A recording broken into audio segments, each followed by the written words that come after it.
Kanchiyar സ്വരാജിൽ 2 kilogram കഞ്ചാവുമായി school bus driver അറസ്റ്റിൽ. കോവിൽമല വിളയാനിക്കൽ സുധീഷാണ് പിടിയിലായത്. നാട്ടുകാർക്കിടയിൽ വിൽപ്പന നടത്തുന്നുണ്ടെന്ന രഹസ്യ വിവരത്തിന്റെ അടിസ്ഥാനത്തിൽ പ്രത്യേക പോലീസ് സംഘം നടത്തിയ പരിശോധനയിലാണ് പ്രതിയുടെ വീട്ടിൽ നിന്നും കഞ്ചാവ് കണ്ടെത്തിയത്. ഇടുക്കി എസ്.പിയുടെ കീഴിലുള്ള ആന്റി നാർക്കോട്ടിക് സ്പെഷ്യൽ ആക്ഷൻ ഫോഴ്സിന്റെ പരിശോധനയിലാണ് സ്കൂൾ ബസ് ഡ്രൈവറായ സ്വരാജ് കോവിൽമല വിളയാനിക്കൽ സുധീഷിനെ കഞ്ചാവുമായി അറസ്റ്റ് ചെയ്ത്.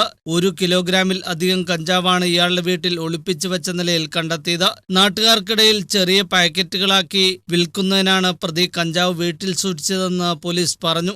2 കിലോഗ്രാം കഞ്ചാവാണ് ഇയാൾ വിൽപ്പനയ്ക്കായി മറ്റൊരു സ്ഥലത്ത് നിന്ന് വാങ്ങിയത്. ഇതിൽ 800 ഗ്രാം വിൽക്കുകയും ചെയ്തിരുന്നു. മാസങ്ങളായി പ്രതി കഞ്ചാവ് വിൽപ്പന നടത്തി വന്നിരുന്നതായും പോലീസ് വ്യക്തമാക്കി. Kattappana DYSP P V. Baby, S H O. N. Suresh Kumar എന്നിവരുടെ മേൽനോട്ടത്തിലാണ് ഡാൻസ് ഓഫ് ടീം പ്രതിയെ പിടികൂടിയത്. രഹസ്യ വിവരത്തെ തുടർന്ന് കഴിഞ്ഞ കുറച്ച് ദിവസങ്ങളായി ഇയാൾ അന്വേഷണ സംഘത്തിന്റെ നിരീക്ഷണത്തിലായിരുന്നു. News bureau, Kattappana.